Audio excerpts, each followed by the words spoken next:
Let's talk very, very briefly about op-ed. Yesterday, the media tried to portray people who steal government documents and usurp the president's authority from inside of the White House without any sort of executive decision-making privileges or credentials as patriots who are looking out for the cause of you and I, our freedom and best interest. And I said that they should go to jail because their behavior at best was criminal and at worst treasonous. Then the op-ed piece dropped. And so MSNBC thought they would bring on Trump's nemesis of the day, John Brennan and Richard Haass, people they pay to be their mouthpieces, and they were positive that these men would come on air and call these criminals patriots too. Oh, but that's not what happened. And I quote, Richard Haass called it insubordinate. He said very clearly that the only orders that they are not to follow are those things that are illegal and wherein the president is stepping out of his bounds of power, of which our president has not done.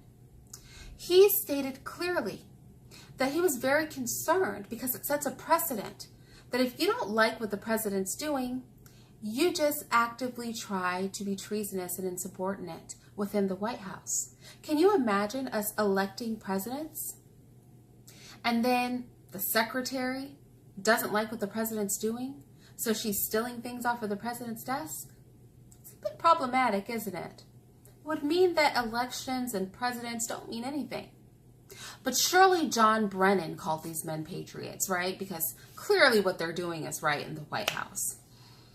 No, John Brennan, after considering the two thieves and the op-ed piece, said he has great concerns about the behavior of the people in the White House.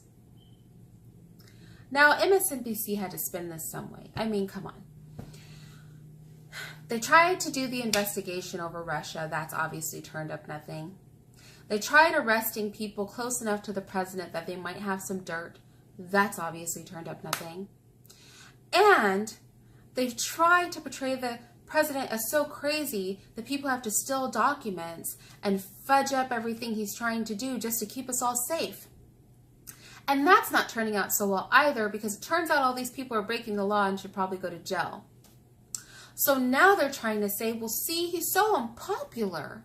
How could he be the president? He can't perform his duties if everybody's being insubordinate. This is desperation. I mean, could you be more desperate? You know what? Make the man give up his source for the op-ed piece, arrest the other two guys, and throw all three of them in jail. That'll solve the problem really quick. I'm so sick of people acting like they don't have 2 cents of a brain to put together. And you know what I'm really sick of? I'm sick of the press co-signing treasonous behavior. Maybe they're backed by the Russia government. Ever thought about that? I've got to go.